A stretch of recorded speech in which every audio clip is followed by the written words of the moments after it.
Dengan status tersangka Joko Driono makin membuka kasus pengaturan skor yang selama ini diusut oleh kepolisian. Meski baru tersangkut kasus pengerusakan dan penghilangan barang bukti, tidak menutup kemungkinan akan membuka kasus pengaturan skor yang diduga melibatkan pejabat teras PSSI. Lalu bagaimana kepolisian mengusut tuntas kasus ini dan akan seperti apa masa depan sepak bola Indonesia di tengah terpaan kasus hukum? Kita akan membahasnya bersama narasumber di studio. Telah hadir pengamat sepak bola Kesit Handoyo. Selamat sore Bung Kesit, apa kabar? Sore, kabar baik Mbak Putri. Dan di sambungan telepon juga telah bergabung Kepala Biro Penerangan Masyarakat Divisi Humas Mabes Polri, Brigjen Pol Dedi Prasetyo. Selamat sore Pak Dedi. Selamat sore, Assalamualaikum Mbak. Waalaikumsalam. Pak Dedi, untuk Joko Driono sendiri, apa pertimbangan polisi dan ketika menetapkannya sebagai tersangka? Ada pertimbangan Mbak ya.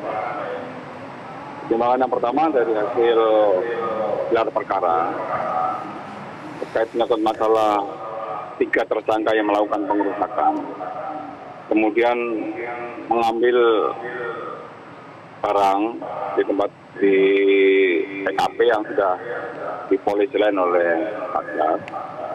Kemudian ada barang bukti yang sangat terkait, yang sangat penting ya, dalam rangka untuk mengungkap match fixing di Liga 3, Liga 2, dan di Liga 1 itu yang dihilangkan juga oleh 3 tersangka tersebut. Dari hasil pemeriksaan dan gelar, maka ada mengarah aktor intelektual di dalam peristiwa tersebut. Nah, antara lain peristiwa tersebut, aktor intelektualnya adalah saudara JD itu, Mbak. Berangkat dari situlah saudara JD ditetapkan sebagai tersangka. Kemudian juga dari Satgas bersurat kepada Dirjen Imigrasi untuk melakukan pencegahan ke luar negeri 20 hari ke depan. Seperti itu, Mbak. Oke, perusakan barang bukti apa saja kemudian yang diduga dirusak ataupun dihilangkan oleh tersangka? Yang paling terpenting adalah seluruh dokumen. Ya, dokumen-dokumen yang sangat terkait menyangkut masalah bukti-bukti yang akan digunakan untuk mengembangkan proses investigasi yang dilakukan oleh Satgas Anti Mafia Bola terkait menyangkut masalah match fixing yang ada di beberapa liga di Indonesia. Baik Liga 3 kita sudah jelas, ada beberapa tersangka sudah ditetapkan, kemudian Liga 2, dan tidak untuk kemungkinan juga nanti akan bisa membuka tabir match fixing yang terjadi di Liga 1. Oke. Setelah ditetapkan menjadi tersangka oleh polisi, langkah berikutnya apa, Pak? Langkah berikutnya hari Senin untuk saudara JD akan dipanggil Satgas, dimintain keterangan dalam rangka untuk mengklarifikasi ya, berbagai keterangan yang dibutuhkan oleh Satgas dalam rangka untuk membuka tabir ya seluas-luasnya terhadap match fixing yang terjadi di Indonesia selama ini. Oke, kita kembali dulu ke studio Pak Dedi bersama Bung Kesit. Bung Kesit, ketika kemudian seorang PLT Ketua Umum PSSI sudah ditetapkan sebagai tersangka, memang kasusnya adalah untuk perusakan barang bukti seperti itu ya. Apa implikasinya?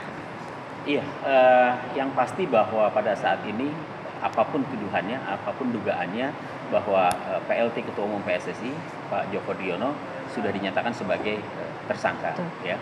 Dan ini tentu akan berimplikasi terhadap roda organisasi PSSI utamanya yang setelah Pak Edi Rahmayadi mundur ya, kemudian Pak Joko Driono sebagai wakil ketua umum dan dari seluruh exco nilai yang paling senior paling tua kemudian diangkat menjadi PLT, sekarang sudah berstatus tersangka. Berarti ada kekosongan pimpinan utama di PSSI. Jadi saya pikir ini merupakan satu hal yang sangat serius ya, satu hal yang saya pikir harus juga mendapatkan perhatian dari seluruh exco di PSSI ya, dengan sudah ditetapkannya Pak Joko Driono sebagai tersangka ya. Kita tinggal melihat nih apakah exco-exco yang lainnya ini kemudian akan bersikap dengan status yang sudah diberikan oleh Satgas Anti Mafia Bola kepada Pak Joko Driono. Oke, mengenai statuta PSSI, ketika dalam kondisi seperti ini, PLT Ketua Umum kemudian menjadi tersangka setelah Ketua Umumnya mundur, ini seperti apa? Ya, memang di dalam statuta PSSI yang tentu saja berpedoman pada statuta FIFA ya, tidak diatur secara detail implikasi-implikasi apabila anggota exco itu kemudian terlibat dalam satu kasus ya. Tapi dalam pembuatan statuta PSSI ini ada satu kode disiplin ya, kode disiplin FIFA yang harus diikuti ya. Di sana memang disebutkan ya bahwa setiap anggota asosiasi atau pihak-pihak yang duduk di dalam asosiasi ini juga harus tidak boleh ya kemudian menghadapi sesuatu persoalan yang dianggap tidak layak. FIFA menyebutnya sesuatu yang tidak layak. Itu bisa berupa kasus korupsi, ya, bisa berupa kasus misalnya pencurian umur dan macam-macam. Salah satunya soal kriminal juga.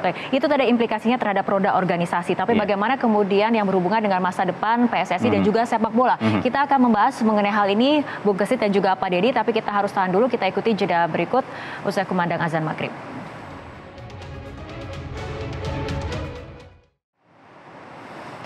Pemirsa, ada kembali bergabung bersama kami dalam Prime Time News dan kita kembali lanjutkan perbincangan. Pak Dedi, saat ini untuk PLT Ketua Umum menjadi tersangka dalam kasus perusakan barang bukti seperti itu. Mengenai kemungkinan bahwa adanya indikasi keterlibatan PLT Ketua Umum ini dalam kasus pengaturan skor itu sendiri seperti apa?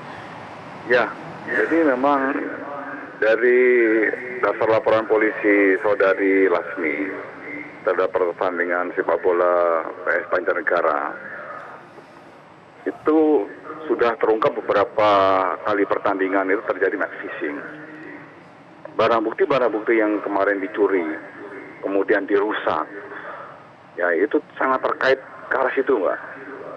Jadi indikasi ke arah situ, ya keterlibatan saudara JD ini sangat kuat dan ini sangat tergantung nanti dari hasil pemeriksaan saudara JD hari Senin yang akan dilakukan oleh Satgas Anti Mafia Bola. Kita menunggu aja hasil pemeriksaannya seperti apa dan nanti dari hampir 80 barang bukti yang kemarin disita oleh Satgas ini kan nanti diaudit lagi, Mbak. Diaudit lagi, nanti dipilah-pilah case per case, kemudian dipilah-pilah juga barang bukti yang memiliki keterkaitan dengan liga-liga itu nanti akan diaudit dan disendirikan. Misalnya barang bukti ini terkait menyebabkan masalah match fixing yang ada di Liga 3, kemudian di Liga 2 maupun kalau misalnya ada Liga 1, Liga 1 dan tidak mungkin kalau misalnya ada pertandingan tingkat nasional lainnya atau bahkan internasional lainnya itu nanti akan menjadi bukti petunjuk baru yang akan dikembangkan oleh Satgas Anti Mafia Bola. Oke, baik Pak Dedi, kita kembali ke studio bersama Bung Kesit. Bung Kesit, dengan kondisi PSSI saat ini, apa pilihan yang masih dimiliki oleh PSSI? Ya, saya kira situasinya sudah semakin krusial. Situasinya sudah, menurut saya, sudah semakin kritis di PSSI ya. Setelah Pak Edi Rahmayadi mundur, kemudian pelaksana tugas Ketua Umum PSSI Pak Joko Driono kini sudah dinyatakan sebagai tersangka. Berarti ada kekosongan. Saya tidak menyebut kekosongan dalam tanda kutip ya, karena Pak Joko Driono saat ini kan masih bebas ya, artinya masih boleh berkeliaran lah gitu kan. Tapi dengan status tersangka yang sudah disandang oleh Pak Jokri, ini tentu saja akan mengganggu perjalanan dari organisasi PSSI. Saya kira sudah waktunya ya bahwa PSSI harus segera melakukan reformasi total ya. Sekarang adalah kesempatan bagi exco lainnya untuk menggelar kongres luar biasa ya. Kalau misalnya ini tidak jalan juga, artinya exco masih tetap bertahan sampai kepengurusan 2020 ini selesai, maka KLB bisa diminta oleh anggota-anggota PSSI ya. Anggota-anggota PSSI juga saya pikir harus menyadari situasi ini ya. Mereka tidak boleh kemudian menunggu ya apa reaksi dari eksekutif komite yang mungkin hanya diam saja menyikapi persoalan ini tanpa mengambil tindakan dan lebih memilih untuk menunggu sampai 2020 sampai kepengurusan PSSI yang 5 tahun ini selesai di 2020. Tapi kalau kita mengaca pada kasus hukum sebelumnya, ini kan bukan kali pertama Ketua Umum PSSI terlibat kasus hukum, ada di tahun 2004 dan juga 2016. Ini biasanya penyelesaiannya ke arah mana? KLB kah atau seperti apa? Iya, tahun 2004 ketika PSSI dipimpin oleh Pak Nurdin Halid, waktu itu juga Pak Nurdin tertimpa persoalan hukum ya. Kemudian 2016 Pak Lanyala Mataliti juga tersangkut persoalan hukum. Dan waktu itu endingnya memang ada kongres luar biasa yang kemudian menggantikan kedudukan dari Ketua Umum PSSI beserta exco-exconya ya. Saya pikir sekarang ada situasi yang hampir sama walaupun kasusnya berbeda. Ya, saya pikir ini harus juga menjadi acuan bagi anggota-anggota PSSI ya, bahwa hanya KLB yang bisa memperbaiki situasi yang pada saat ini sedang terjadi di PSSI. Hanya KLB seperti itu. Kita kembali pada penegakan hukumnya itu sendiri. sendiri, Pak Dedi, ini setelah 15 tersangka ditetapkan dalam kasus pengaturan skor, ini apakah kemudian masih ditelusuri aktor-aktor intelektual mana lagi, ataupun apakah ada pejabat teras lainnya yang tersangkut kasus ini?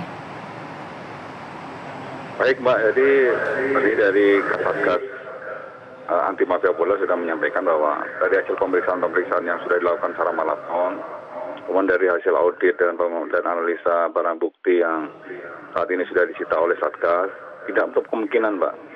Ya, ada dua hal, tersangka baru dan ada laporan polisi yang baru terkait masalah peristiwa pidana yang terjadi, ya, tentang match fixing ataupun pidana lainnya. Untuk kepentingan ini, apakah akan ada penggeledahan lanjutan lain seperti yang kita ketahui beberapa waktu lalu sudah ada sejumlah kantor PSSI yang kemudian digeledah untuk mencari barang bukti? Ya, kemungkinan sangat terbuka, Mbak. Ya, sangat tergantung nanti dari hasil pemeriksaan dan hasil audit barang bukti yang dimiliki. Kalau misalnya nanti masih diperlukan bukti-bukti petunjuk baru lagi dalam rangka untuk membongkar match fixing yang terjadi di berbagai liga Indonesia, hal tersebut akan dilakukan oleh Satgas Anti Mafia Bola sebagai pijakan fakta hukum, karena Satgas Mafia Bola ini dalam mengembangkan kasus ini pijakannya adalah fakta-fakta hukum yang ditemukan. Oke, baik. Nah, ini Bung Kesit, opsi apa lagi yang dimiliki oleh PSSI untuk dalam kondisi seperti ini? Apakah mungkin pemerintah juga ikut campur tangan dalam hal ini? Kalau campur tangan atau intervensi, saya pikir terlalu dini ya. Kita belajar dari pengalaman sebelumnya ketika pemerintah melakukan intervensi, yang ada adalah kemudian PSSI di-bans oleh FIFA, mendapatkan sanksi.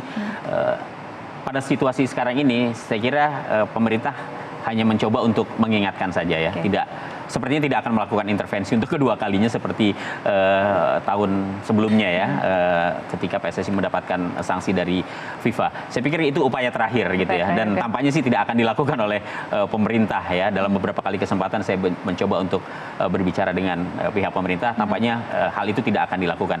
Tapi bukan berarti kemudian PSSI diam saja gitu ya, tidak melakukan sebuah inisiatif ya. Yang paling penting di sini adalah bagaimana menyelamatkan sepak bola Indonesia, bagaimana menyelamatkan organisasi PSSI ini yang pada saat ini menurut saya sudah dirundung masalah yang sangat besar untuk kembali ke tracknya. Ya. Artinya bola di tangan pemilik suara ataupun dari Exco itu sendiri ya? Exco punya wewenang untuk menyelenggarakan KLB, tapi kalau mereka bergeming, pemilik suara atau voters harus mengambil sikap. Oke, itu tadi mengenai dampak pada organisasi. Nah, ini gambaran besarnya kepada sepak bolanya itu sendiri ketika kondisi PSSI jika dibiarkan seperti ini, Bung Kesit. Iya, saya kira akan memberikan dampak yang sangat tidak bagus ya untuk perkembangan sepak bola Indonesia. Karena pada saat ini kan Indonesia memang sedang mencoba untuk membangun sepak bolanya ya. Tim nasional kita belum mampu berprestasi, kompetisi juga masih kita lihat walaupun ramai, walaupun gemuruh, tapi ada situasi-situasi di mana pada saat ini kita sudah melihat dengan jelas ada match fixing di sana, ada pengaturan skor di sana. Ini juga harus diperbaiki ya. Kalau misalnya situasinya seperti sekarang ini di mana petinggi-petinggi PSSI yang seharusnya menjadi teladan, yang seharusnya menjadi contoh bagus ya, ternyata justru terlibat dalam permainan-permainan kotor ya. Jadi saya pikir memang harus ada perubahan besar-besaran di tubuh PSSI, harus ada reformasi total di PSSI. Oke, harus ada reformasi, dan ini bukan hanya berdampak pada PSSI karena pada masa depan sepak bola tanah air itu sendiri. Baik, Bung Kesit dan juga Pak Dedi, terima kasih telah bergabung dan berbincang bersama kami dalam Prime Time News untuk malam hari ini.